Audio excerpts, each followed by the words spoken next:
ഇങ്ങനെ കുരുമുളകൊക്കെ വിറ്റ് കാശും സമ്പാദിച്ച് ഓവറായി മസിലും പിടിച്ചേച്ചിരുന്നാ ഉണ്ടല്ലോ പൊട്ടിത്തെറിച്ച് പോകും കേട്ടാ. എടാ എത്ര നാളായടാ നമ്മളിങ്ങനെ ഒരുമിച്ചൊരു യാത്രയൊക്കെ പോയിട്ട്. അതാ പിന്നെ ഞാൻ ചാടിക്കേറി ഇങ്ങ് പോന്നേ.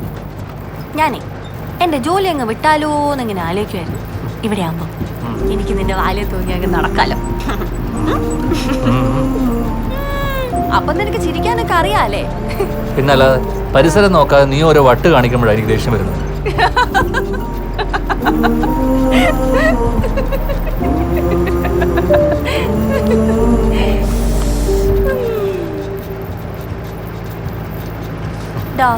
കുഞ്ഞോനെ ഞാനേ ഒരു കാര്യം പറഞ്ഞാ നീ കേക്കൂ. എന്താ നീ പറ.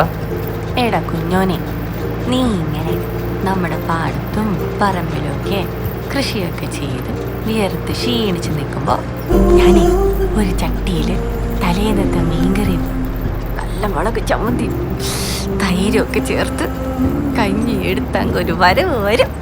എന്നിട്ട് അവിടെ ഇരുന്ന് നമ്മൾ രണ്ടുപേരും കൂടെ പ്ലാവിലെ സ്പൂണിൽ കോരി കഴിച്ചേച്ച് ഏതേലും മരത്തിന്റെ താഴെ ഇരുന്ന് നല്ല തണുത്ത കാറ്റും കൊണ്ട് അങ്ങനെ കെട്ടിപ്പിടിച്ചിരിക്കണം.